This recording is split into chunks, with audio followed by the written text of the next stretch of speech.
Man, that was a tough hit. Vince Friese gets him. No rider has ever won on debut. Jett Lawrence has now.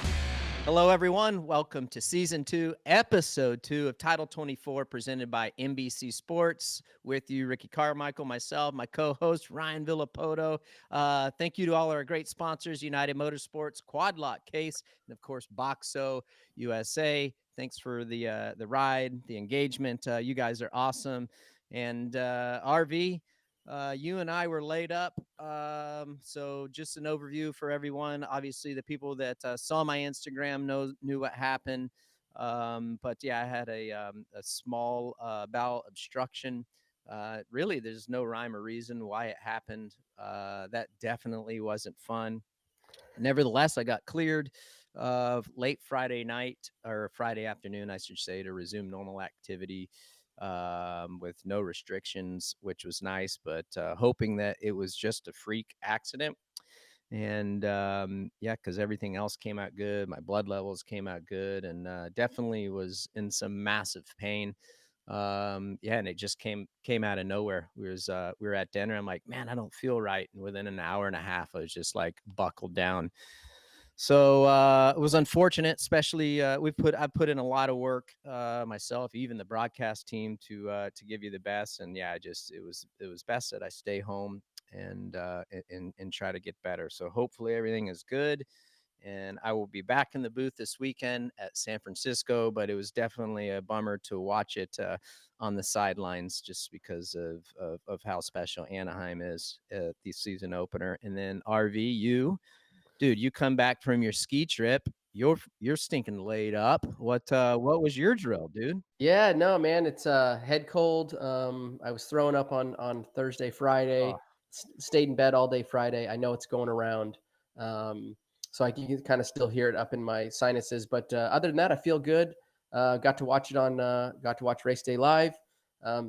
Tuned into that. Also, the night program. Everybody did a great job. Some amazing racing. Action was It was action packed. Oh, yeah. So yeah, we're gonna kick it off here for episode 2 Yeah. of season 2.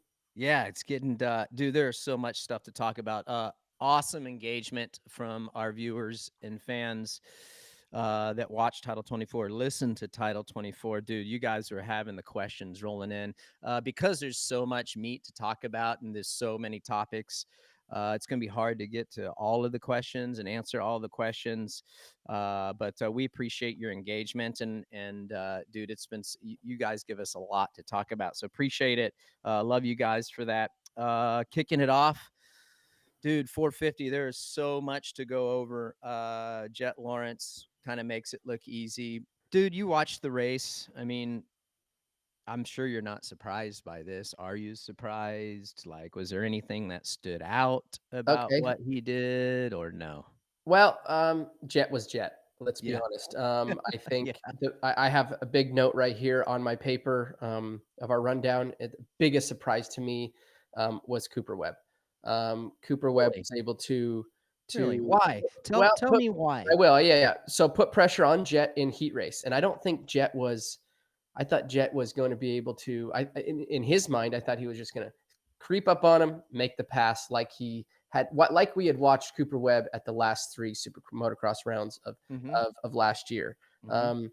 He was there, but he really wasn't there. He was a major contender, Oh, a completely different 180 than what we saw in the last 3. So yeah. I think in the heat race, Jett just made a small mistake, got a little off balance, Mhm. clipped the top block, fell over, got back up. But um, it was interesting to see Coop put Jett in that position. Now, Yeah. Jett didn't panic. It was no big deal. He ended up winning the main event in true Jett fashion, Mhm. crushed everybody.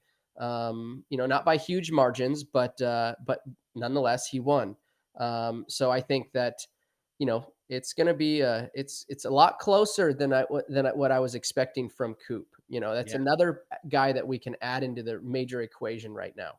You're exactly right. Another notable, and I have this in my notes, Jason Anderson. This Mm. doesn't, to me, it doesn't come as a surprise. Uh, just because I believed in his abilities.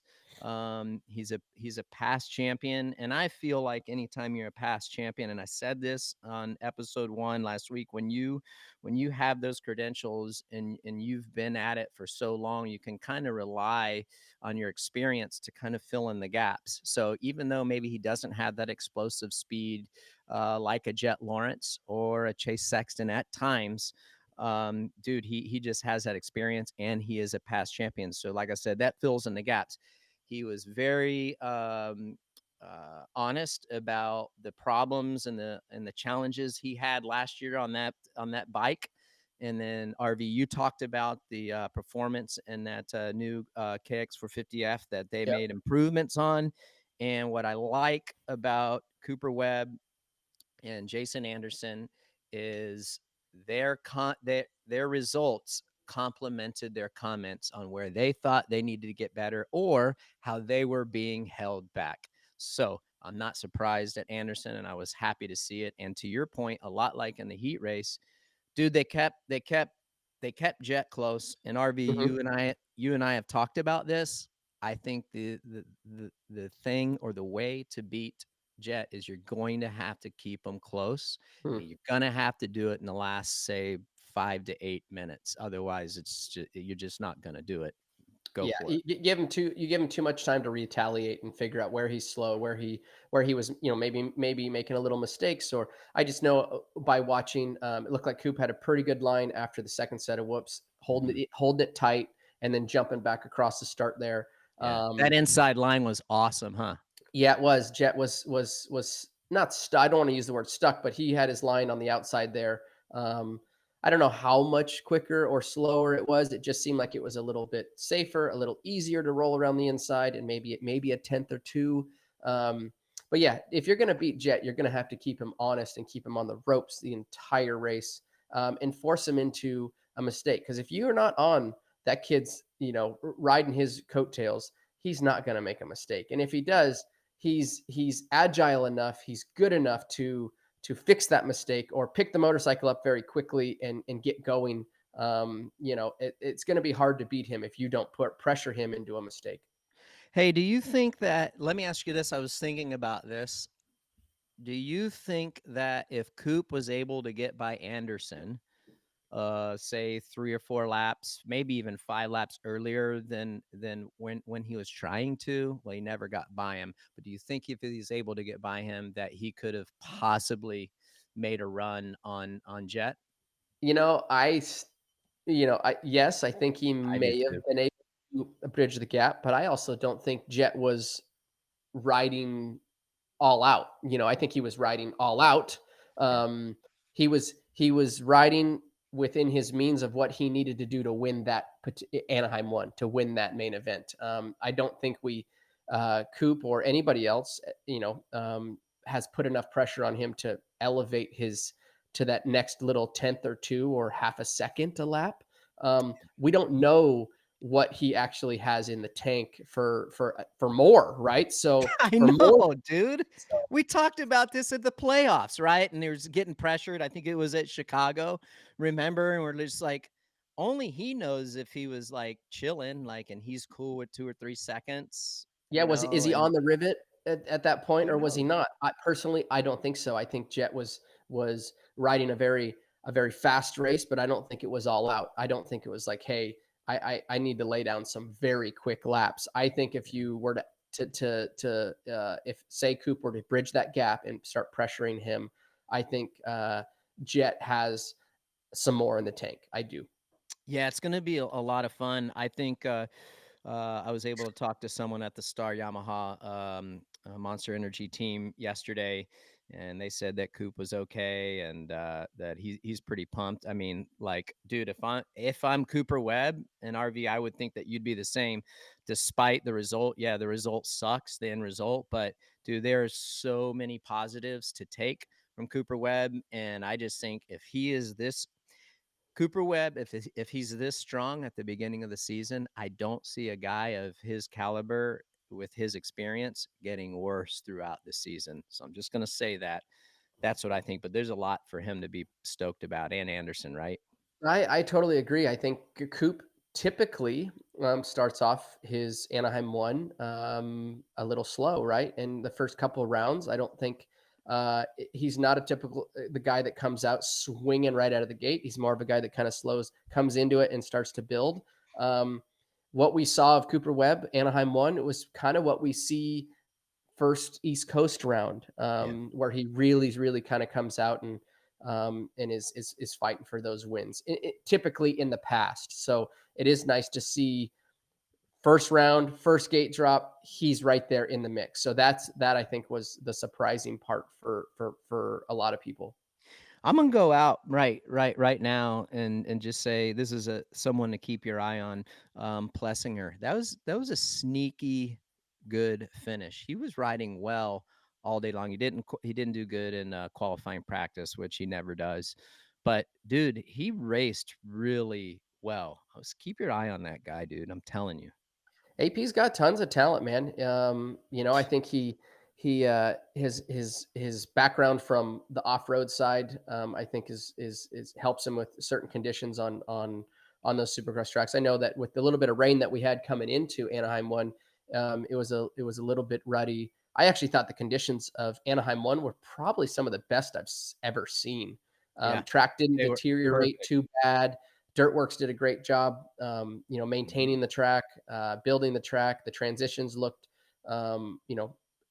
nice to see for Anaheim 1. It didn't catch a lot of these guys off guard. So it was an easier track for sure. But I think AP just needs to get his feet wet and start to knock down some of those positions right in front of him. And I think hopefully he'll find himself in a position like he was last year, and knock down maybe a win.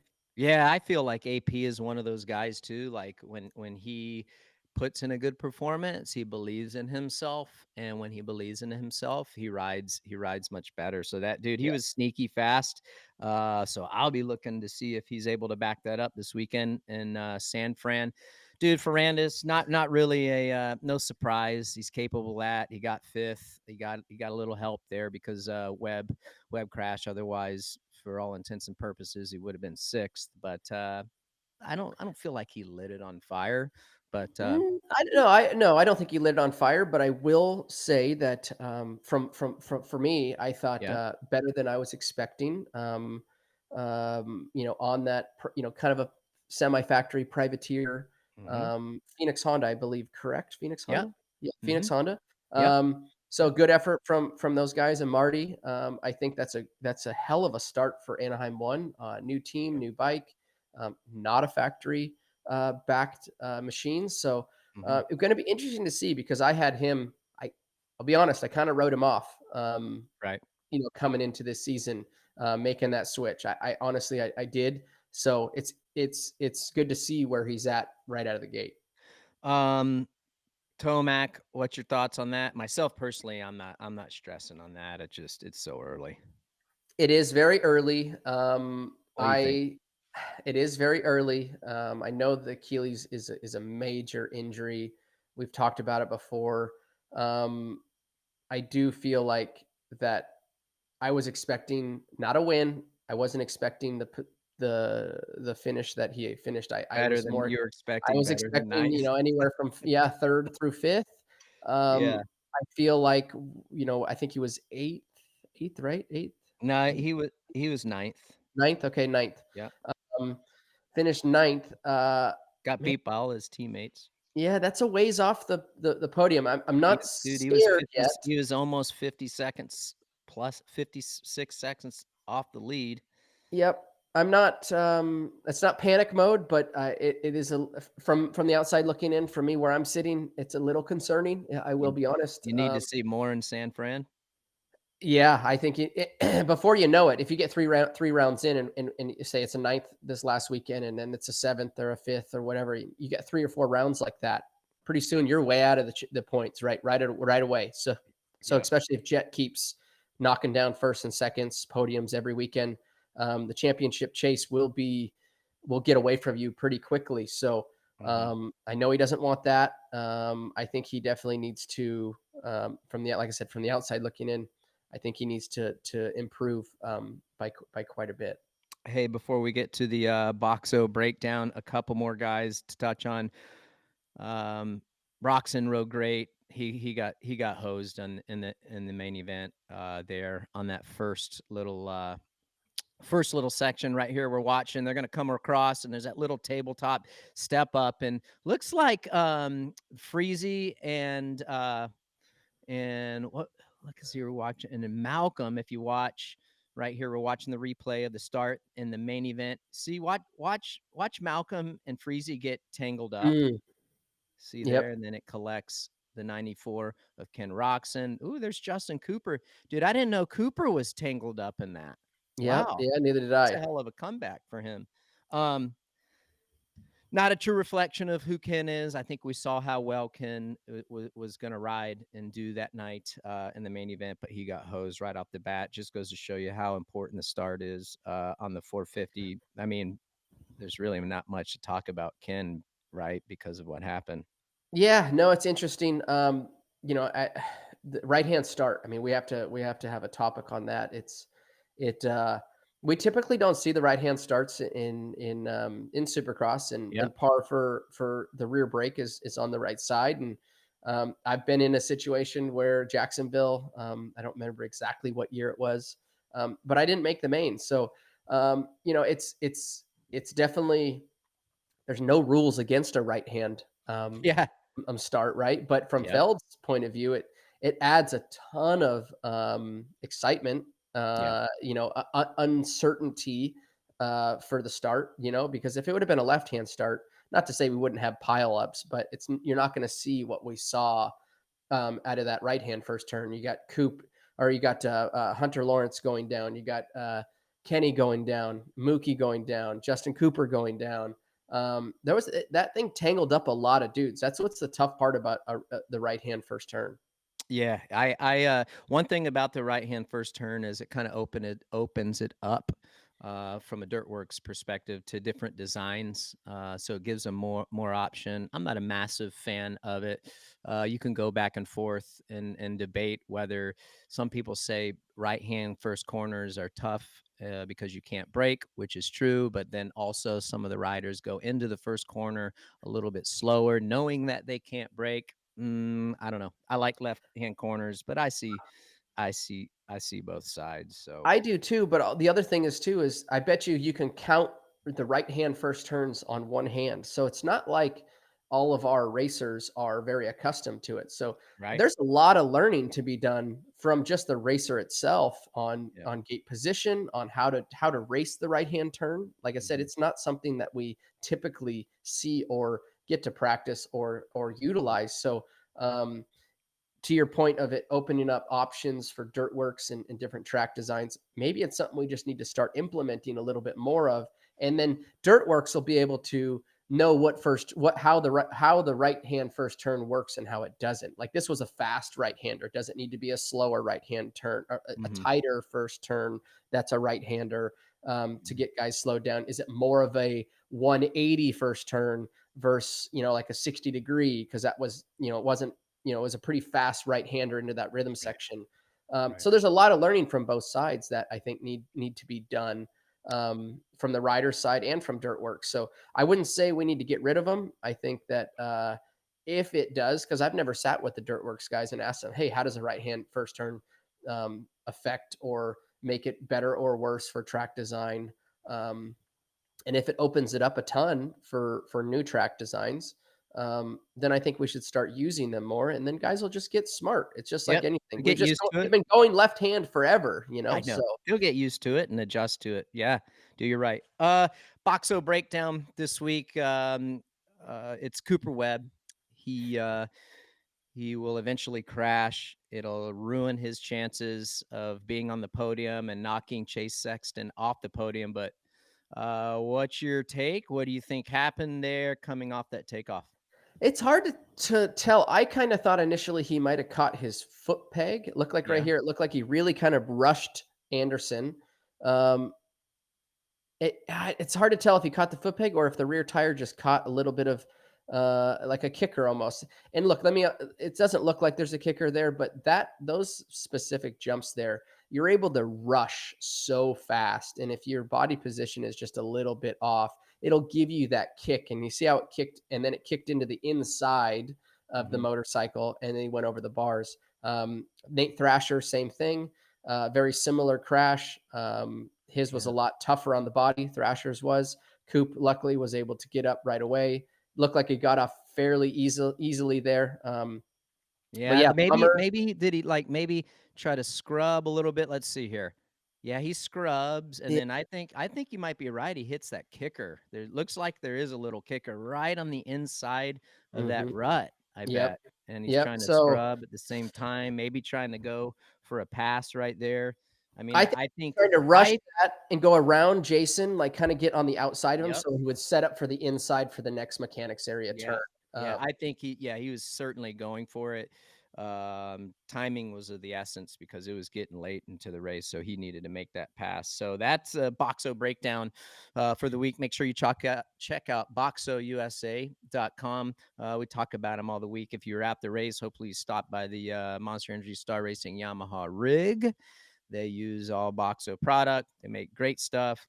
Lifetime warranty. Make sure you check them out. Great company. And they're right there in Irvine, Anaheim area. So, so that leads us to the benefit of Cooper Webb crashing. That helped Chase Sexton. Chase Sexton, I don't know. I was expecting a little more. I tell you straight up, I was expecting a little more when you make these changes. I'm expecting him to be better than where he was last year. I don't know that he did. I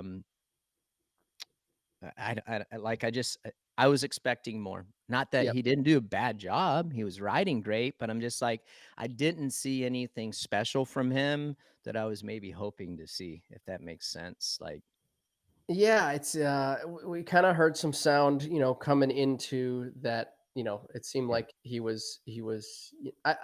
Struggle is not the word, but bike wasn't 100%. I feel like he's used Anaheim one as a good building block. I think that's exactly what he did. He is in the points chase. He got a decent finish. But yeah, but pretty flat, to be honest, flat. There you go. Nothing special. Didn't set the world on fire. I think, it'd be interesting to step into his head and see, what his actual real thoughts were. If that was an 80% performance from him, if he thought he was 90, 100, is the bike a little bit off? Going and judging by the track, I felt like looking at everybody's motorcycles looked pretty damn good. They did out on the track. There was no real fire drills. It seemed like throughout practice, watching race day live, everybody looked pretty, and maybe that came down to the track being pretty basic. Everybody was jumping the same rhythm sections. It looked like the track had pretty good traction.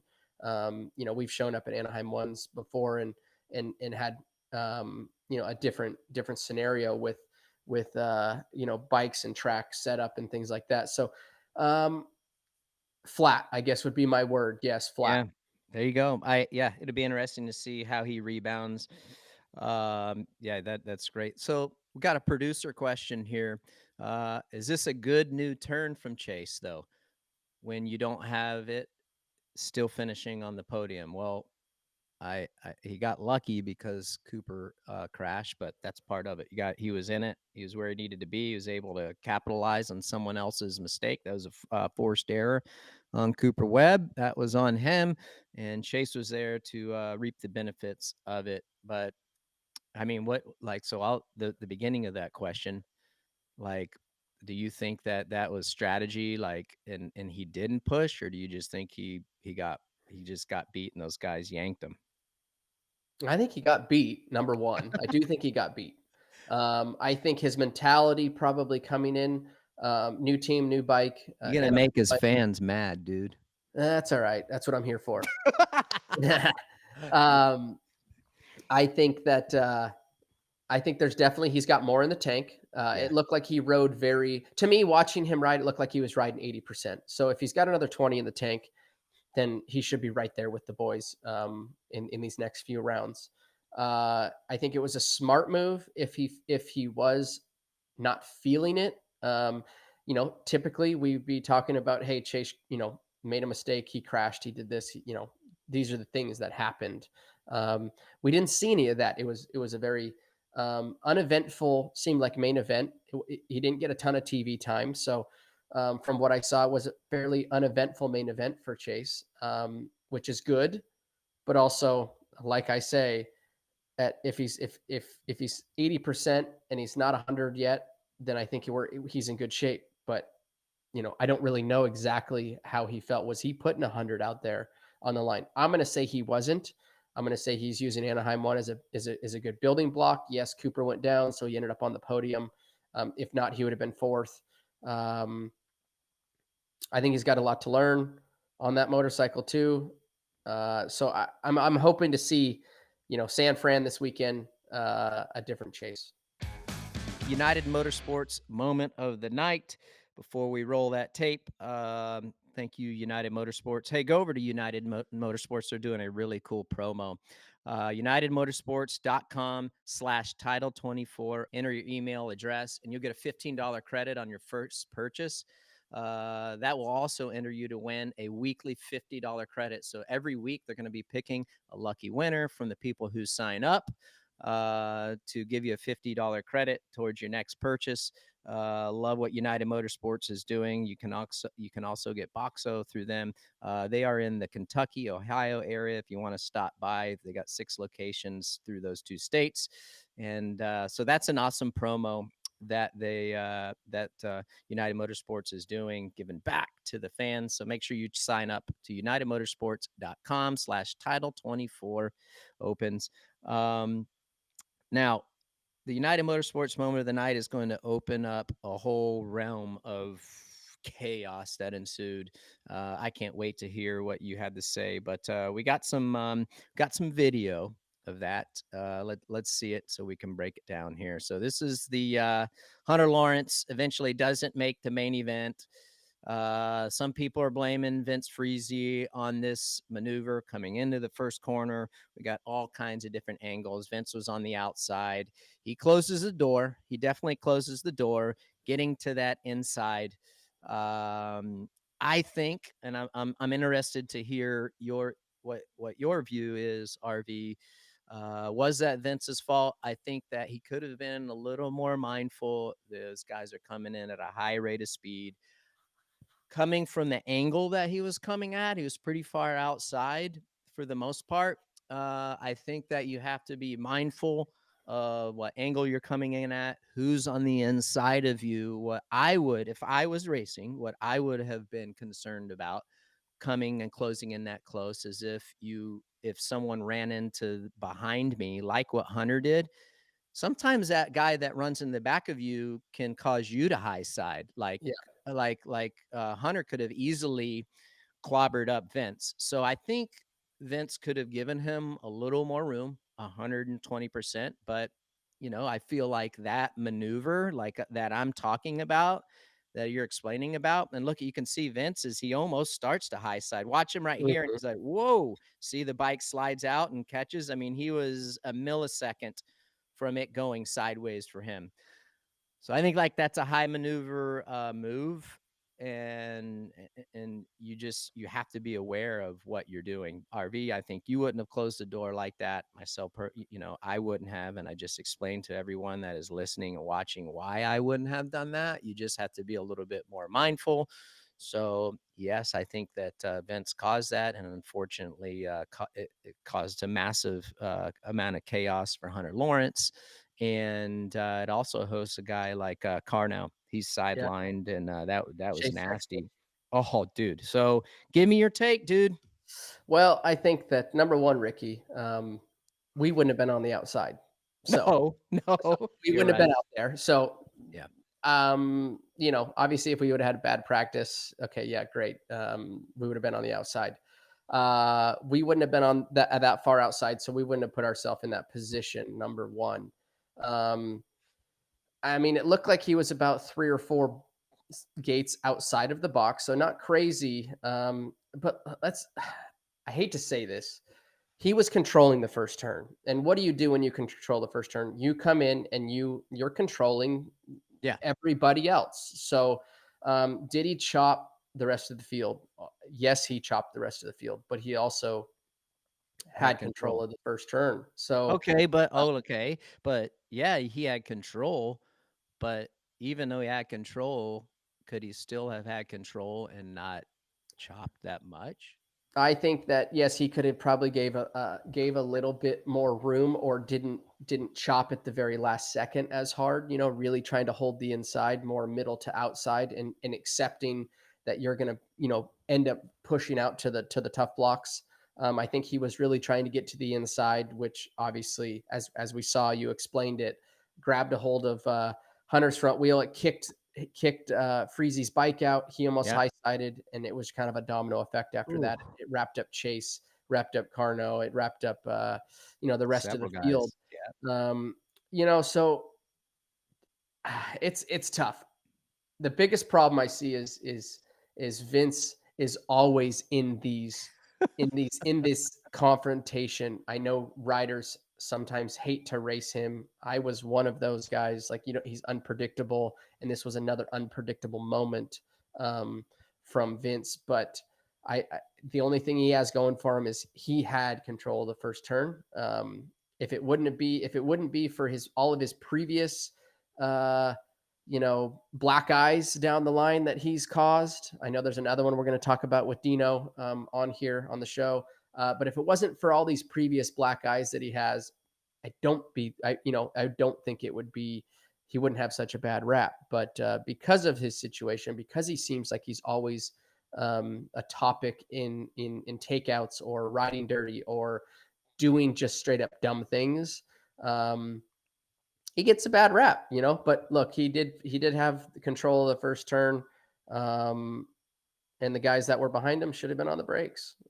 It's kind of how I see it. Come on, dude. He cut him off so He hard. did, but okay, How can you get on the brakes that fast? let me put you on the outside and you have the wheel on everybody. What are you doing? Chad's on the inside, James is on the inside. I mean, yeah, I'm gonna close the door, but I am gonna go earlier and do it for sure. And yeah, I'm going to. Yeah, Maybe I'm gonna pinch him off. that's the difference 120%. That's the difference between your caliber of racing and mentality versus, Vince's, right? Yeah, So, yeah. The and some angle was guys, wrong. yeah, and some guys just never get to that, mental Level. capacity of being a really, really smart racer like that. Because, like you said, he was this close to Dude. Hunter getting him to high side off the other side. Yeah, So that it was literally this close for him to go down. And obviously, you never want to go down in the first turn, yeah. especially if you caused it, because then you're really pissed. Yeah, that's our United Motorsports moment of the night. Should we just go ahead? So that eventually turns in, like we said, Hunter doesn't qualify. Why doesn't he qualify?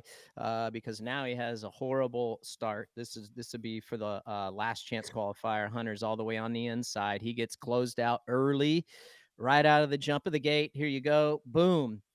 Yeah. He's done. Yeah, he goes sideways, and then now he's buried. So now he's going to have to play catch up. And RV, you have been in the last chance qualifier, Jacksonville back in 19.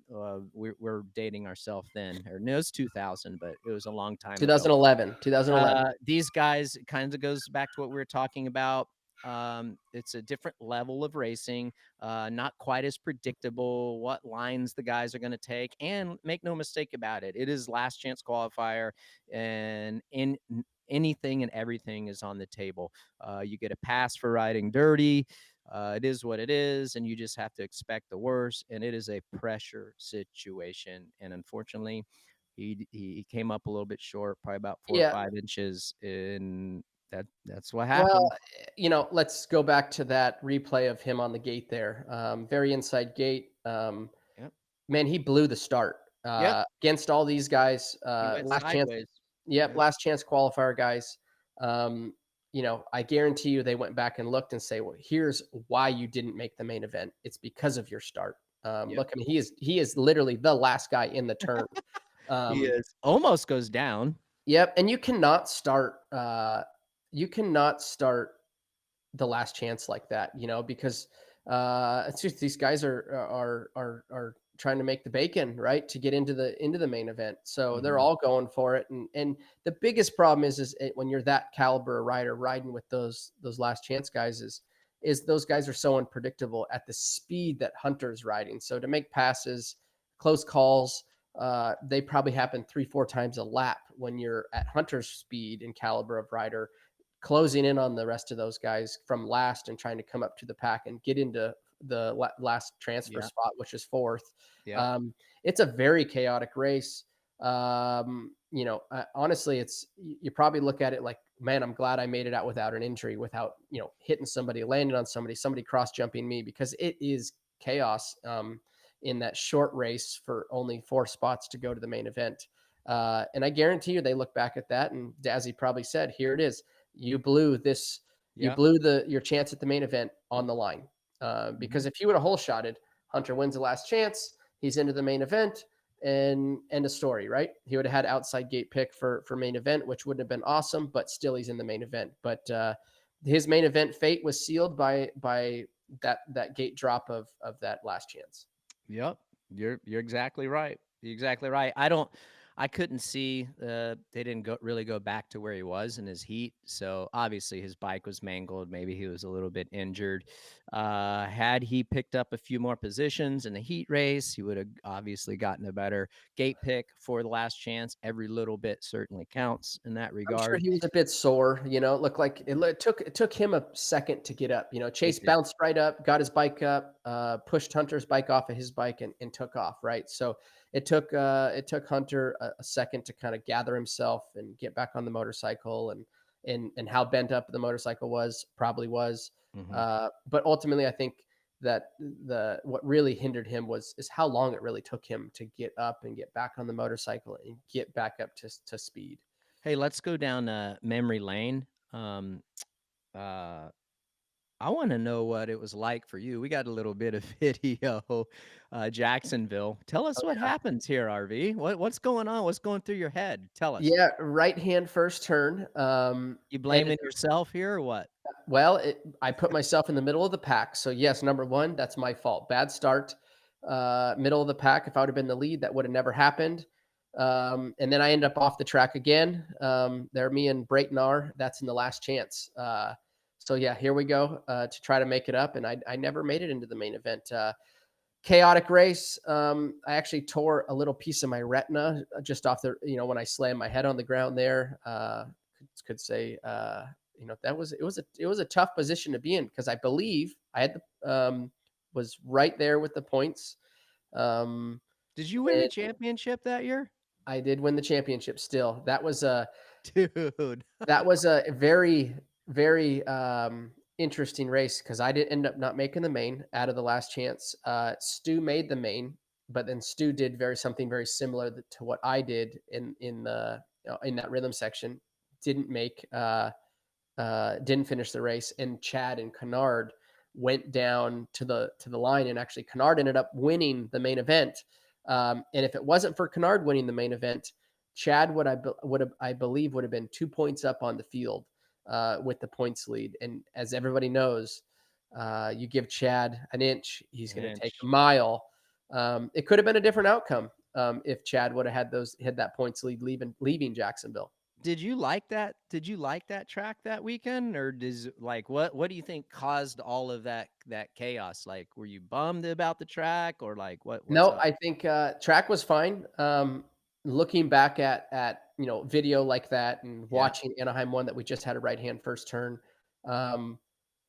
everybody comes into the first turns like it's a left-hander. Like I had zero regard for it being a right-hander.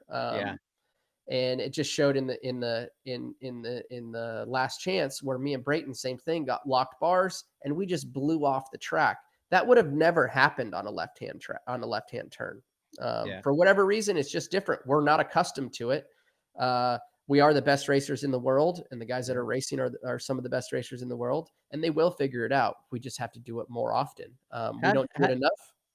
how do you bounce back like from a weekend like that? Like if your situation, how did you bounce back, and how could that maybe, like, what would Hunter do? Like, what'd you do the next weekend? Go win? I was very good at not dwelling on, the past and what past. had happened. I think in a situation like that, and in anybody's situation like that, a bad weekend, or really bad weekend, not making the main event in the premier class in the points chase, nonetheless, is very hard to, for some of these riders to be like, hey, my season's blown, right? I'm not making the main event. Now my chances are over. I looked at it like when Trey won, I looked at it like, I'm still in this fight. That was kind of like, I knew I was still in it, but when Trey won the main event, I was like, okay, it's definitely not over yet. I'm still in it. But you can't when Monday rolls over, you're back at the track, and what happened Saturday night's over. That was last week, right? You have to literally draw a line in the sand and put that behind you, because of how many races these guys have in a row throughout the season, and the ups and downs. You cannot dwell on the negative. You have to look forward and figure out what you can do better and how you can avoid those situations next time. That's right. Dude, it's like the irony. We have so many things in common when it comes to our career. Like the same situation happened, similar situation happened to me in 2006 at St. Louis when I went over the handlebars in the heat race. But I think there were still semi qualifiers back then. There that season particularly. But in the main event, my shock spring broke. And I'm like, oh crap. And then I think Stu was in the lead, maybe. Dude, he goes down, can't get his bike cranked, and doesn't finish the race essentially. Reedy goes out and wins.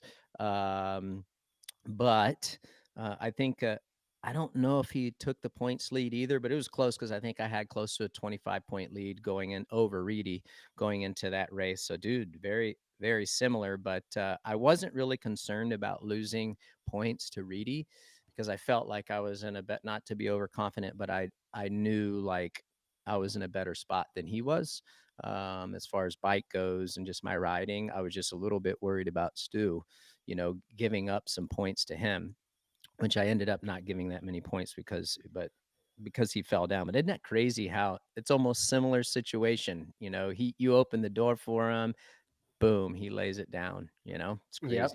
It's crazy. Yeah, no, there was a lot of scenarios like that, where James would make some mistakes like that and have issues. Not capitalize. Yeah. Yeah. Not capitalize.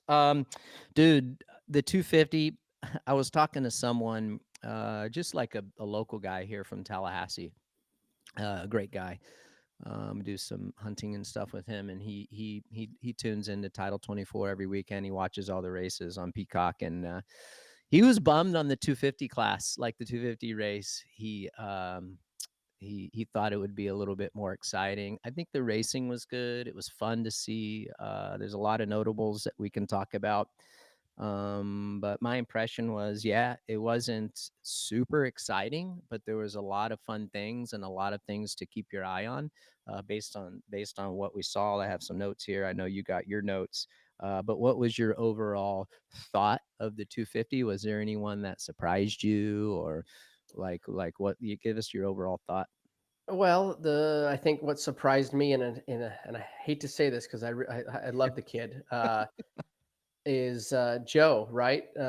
Yeah. That was a topic coming into this weekend. Can Joe start his season off better than he has and put himself in a position to be in this championship fight right out of the gate? And it didn't happen once again, right? New team, new bike, wasn't the finish that he obviously wanted. So I think that was the big surprise to me, because I think I was expecting more out of Joe. And I'm not saying a win, but to get himself up in the mix, top 3, top 2, Hampshire. rode a phenomenal race, smooth, was fast, got out front, did exactly what he was supposed to do, and rode that thing down to the checkered flag. Jordan Smith also another, like you said, it was a very uneventful main event. Jordan rode a phenomenal race too. I guess the other that started to go south was Levi. He was up front there, right outside the lead. Yep. I thought he was gonna, kind of find his rhythm and bridge that gap. He didn't. He actually lost touch of those front guys, and then Max Volan was able to capitalize on that, pass him, but Levi was able to rebound and stabilize himself and pass Max back. But it was. Do you feel like, did you expect more out of Kitchen? Do you feel like it was kind of the same as last year? Because in my notes, I feel like like there's, other than he's on another motorcycle, I don't feel like I saw much difference from him. Did you see a difference in him? Look, I'm going to be hard on Levi because I know him personally. I know his talent level. I know his family fairly well. I expect more out of Levi. And I know Mitch does too. I think that Levi is a championship contender in this season, but he's not going to be able to have these races where it's just kind of mediocre. I would call for Anaheim 1. I know it's a lot of hype around this new bike for him, but to your point, it didn't look much different than last year. Yeah. Um, That's what I was like when I was watching him, RV. I was like, if he was on his star Yamaha right now, I don't feel like I saw a difference, right? Yep. That's how I Yep. felt. So that being said, as I'm expecting Levi, I'm expecting more out of you. I want to see you up front there, Yep. racing for these wins, but he's going to have to put himself in a better position on the gate, get a little bit better start, and sprint with those guys. So, and not make mistakes. I think Levi's biggest issue that I feel is the little mistakes become the culprit for him. So he needs to sharpen the knife a bit more. I feel like Shimoda, I think, yeah, definitely I was expecting more out of him. But if you look at his career, the history of his career, he normally finishes better the latter part of the season than he starts. So just edging off the box, and he was one of the best guys there in the class, I do believe, in the field. He just didn't put himself in great positions, and that's, I mean, to be a champion, you expect a guy like Joe to put himself in better positions. So it is what it is. I'm not sticking up for him. I think he's better than fourth place. He marched up through the field. I shouldn't say march, but he was definitely podium worthy. Yeah. I think he's going to get better. I personally do. I don't, he underperformed a little bit for sure, but I think he'll only get better and better. RJ, dude, he was solid all day long. He deserved the win. He was great through the whoops all day long. He certainly had some moments, but all these guys have their moments. I think that I personally believe, and I've said this numerous times, I've said it on the broadcast, that if he can eliminate the big moments and the mistakes and not the slip ups, it can just focus ahead and try to be mindful and aware of what he can get away with. He'll be one of the favorites. He's willing to hang it out, and sometimes you have to have that. And this is a great some great video that we had of RJ celebrating the win with his little daughter. I thought it was a good ride. To your point, Jordan Smith, not surprising. He's got a ton of experience. I think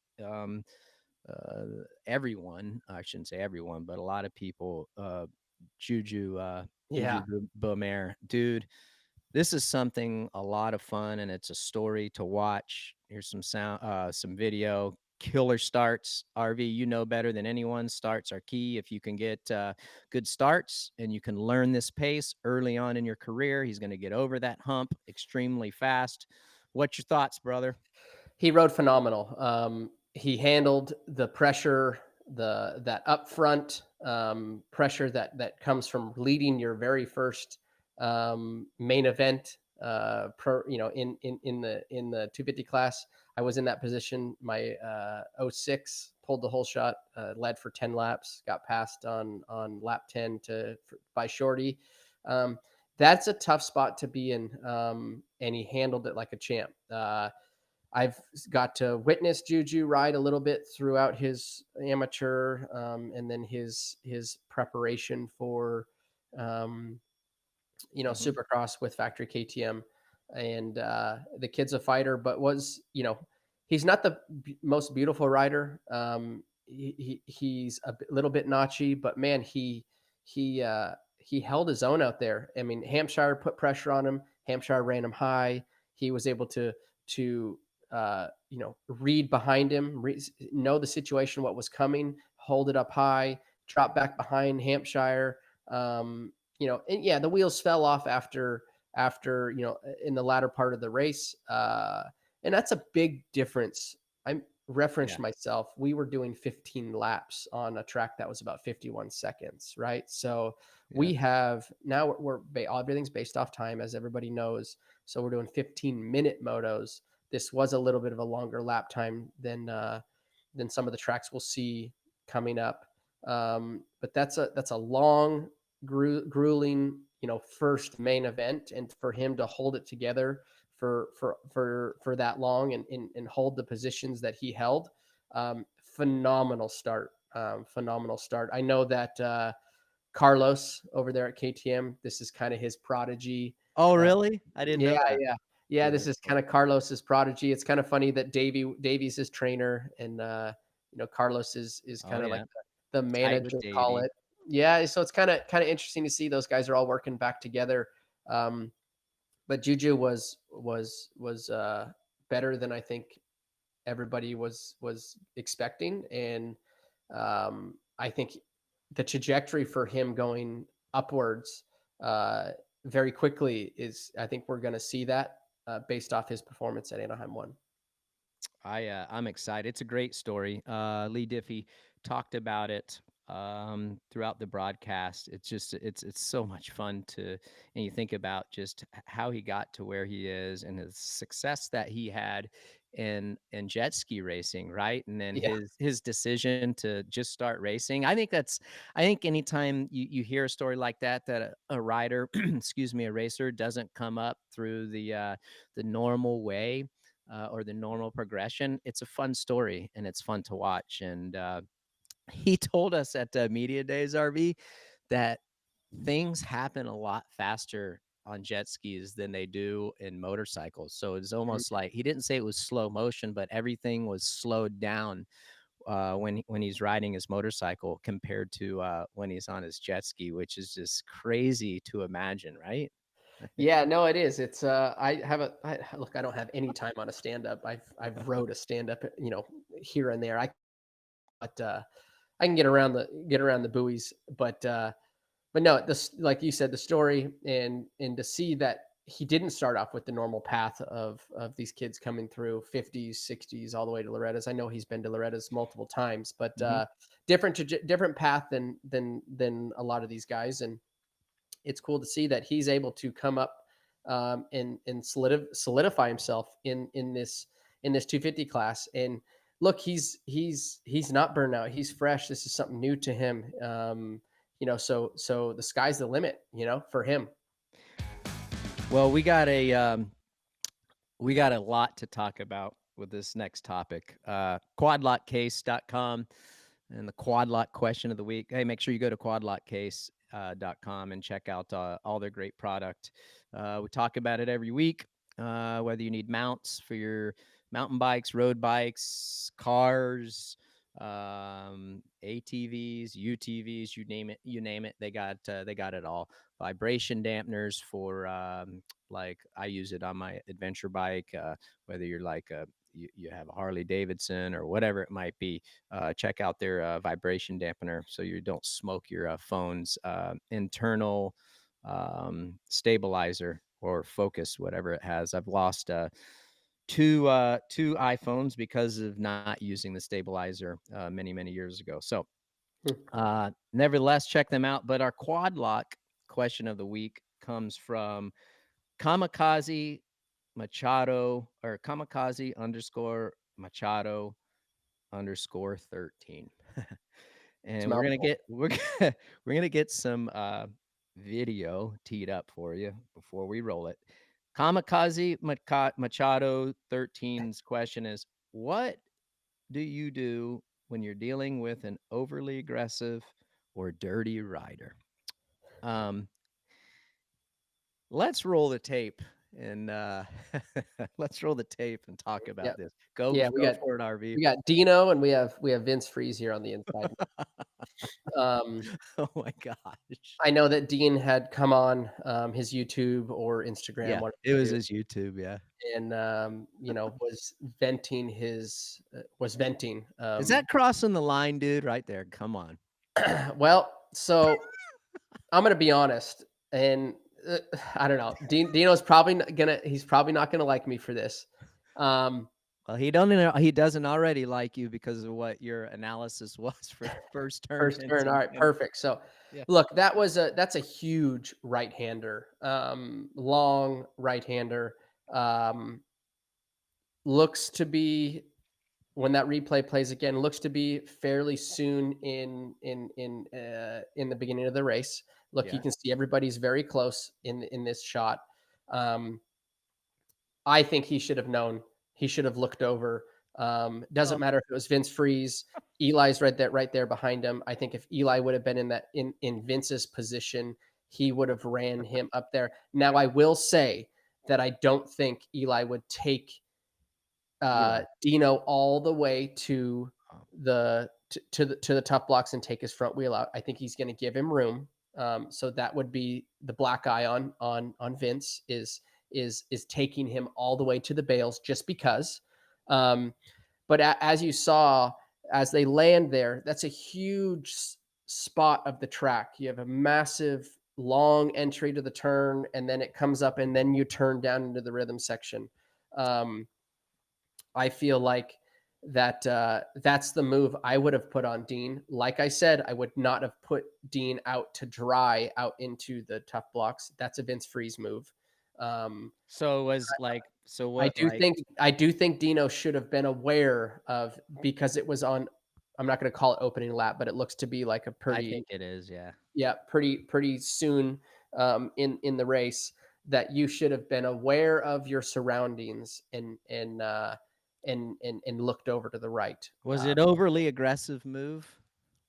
Look, I'm going to say it again. I don't think it was an overly aggressive move. I think it was Dude, Vince Friese's black eye comes from pushing Dean out to the, just because that's his mentality. I don't know why just because you make a block pass on somebody doesn't mean you need to take them to the bales and touch them.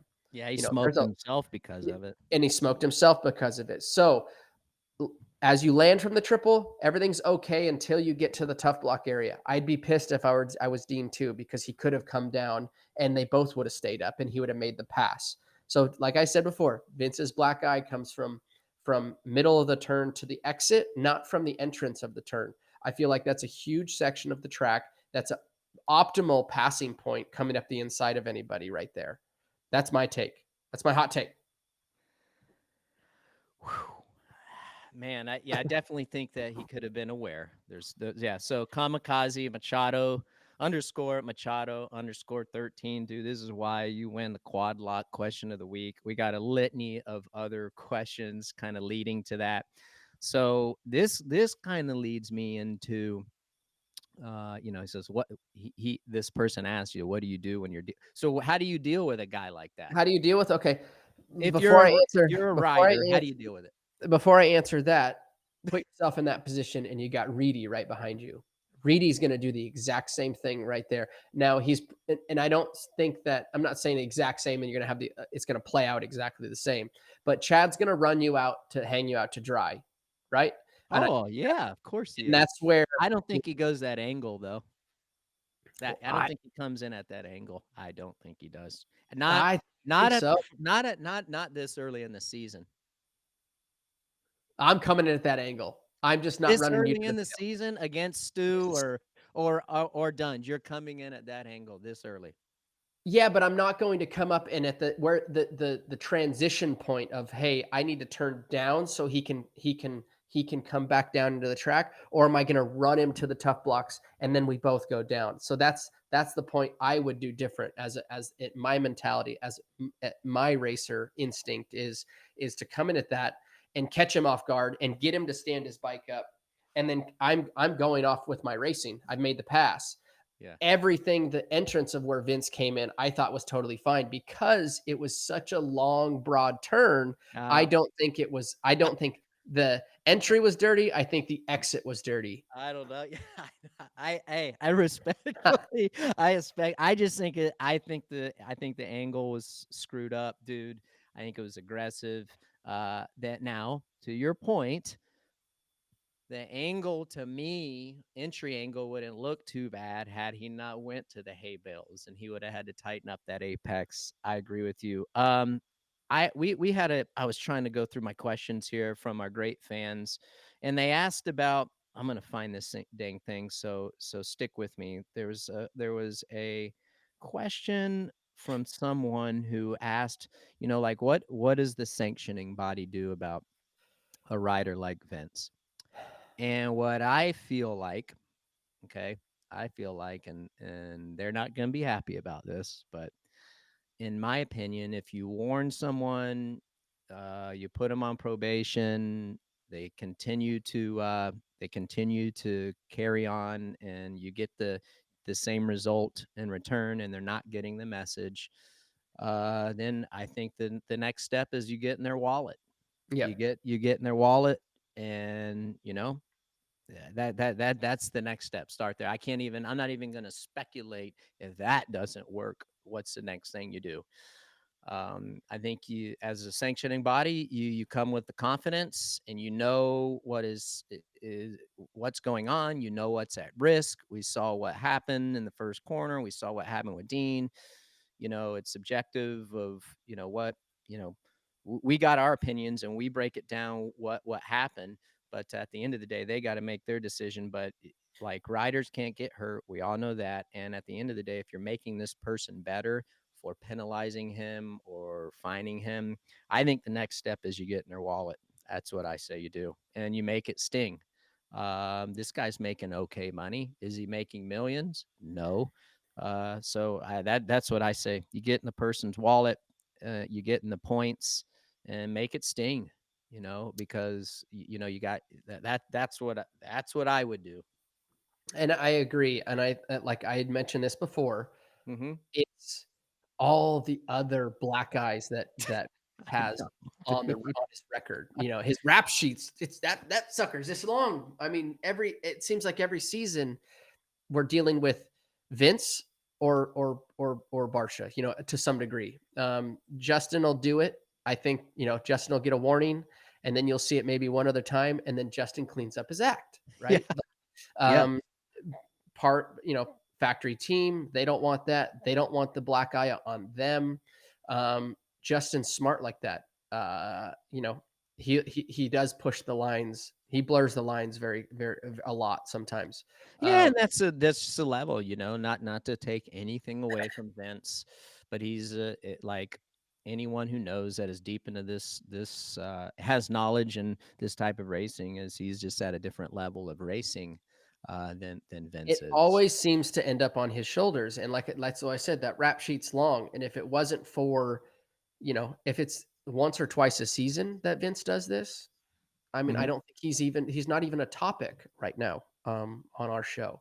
But because it seems like it's every season he's in some type of conflict of situations like this. We just watched it in the heat race with Hunter, which I had said I expressed my feelings on that. I feel like he controlled the first turn. That was, to me, not as bad as some of the other stuff I've seen, but it just seems to come around all the time. And I think you know, that's where you have to draw the line, is if Yeah. it's always one culprit, right? You got to figure out how to stop it. And Mhm. like you said, if that's a $10,000 fine, not a 500, not 1,000, not 1,200, No, make it sting. it's got to sting, right? Yeah. To educate them on, hey, this is 10 grand. I do it again, it's That's 20 right. grand. Pretty soon those are some big numbers that we're talking about, which Mhm. will clean up his act one way or another, or the kid's going to go broke. So Well, that and in hopes and to elaborate on what you're saying, RV, is and the end goal here is to make him a better racer, him have better etiquette, and then essentially avoid situations that keep happening, which turn into hopefully it protects his safety and the other racers as well. Because at the end of the day, that's the message that I'm hoping that any rider, not just Vince, that continues to do this will get. It's like, hey, dude, it's not just to be a dirtbag or be mean to you and get in your wallet, take your money. It's to teach you, and hopefully you will become a better, safer rider, and other people's safety won't be at risk. and just like what we saw, 9 times out of 10, it seems like Vince makes it out with it unscathed, right? But this particular situation, what we just watched with Dean, uh, they both ended up on the ground, and you saw Vince walking off the track, maybe holding it, maybe jammed a finger. I don't know. It seemed like something in his arm. I heard something maybe about his shoulder. Okay, so Secondhand information. I'm just passing yep, the trash here, but who yep. knows? But it wasn't like a big cartwheel. He should have got up. So obviously he hurt something Yeah. to some degree. That he wasn't able to finish the main event Mhm. or that race. So you put yourself in a position like that. Riding doing something stupid, put himself in a position where he didn't get to finish the main event. Right. And now there's a big topic of probably on Vital. Title 24 is a topic of, how do you fix this? What's the scenario? All the things we've been talking about, how to clean up his act. And, I think that you gotta be better, but gotta be better about it. I do think if we go back and watch that replay one more time, as soon as Dean comes into the turn, mid-turn, right here, he should have been looking. Who is it? Who is it? Just because it was Vince Friese, that's why I think we have this huge Yeah. debate and topic about it. If it would have been Eli running him high, Eli would have not ran him that high, Yeah. but he would have used that entrance of the line and held it down to maybe 10 inches to where Dean could have then just fell in behind him. That's Got the it. difference between, a top caliber rider of Eli, of Kenny, of Jett, of Hunter, of any of those top guys. They're going to use that entrance just like Right. Vince did, but they're not going to take him all the way to the bales and mangle both of them up and have them go down. I think that's my take. Kamikaze _ Machado _ 13. Congratulations on the quad lock question of the week. Slide into the Title 24 DM. JH will hook you up with quad lock, and quad lock will get you set up. We appreciate your feedback and your engagement. We appreciate all of you guys, all of our fans, for the engagement. Good stuff. I mean, like I said, normally we like to answer all these questions. There's so much meat to talk about on the bone. Jake UF2. I want to give you a shout out because you are the one that that person is the one who asked about the sanction body and to penalize Friese. Friese. Got a little bonus here today on Title 24, hot off the press on the Instagrams. I don't know about this until I was just sitting here recording today. Our co-producer sent us some drama, not even drama, but just trash on Instagram. But I did you know that pardon me. It appears as so that Jett was mocking Ken about kickstarting his bike. Here you go, right here.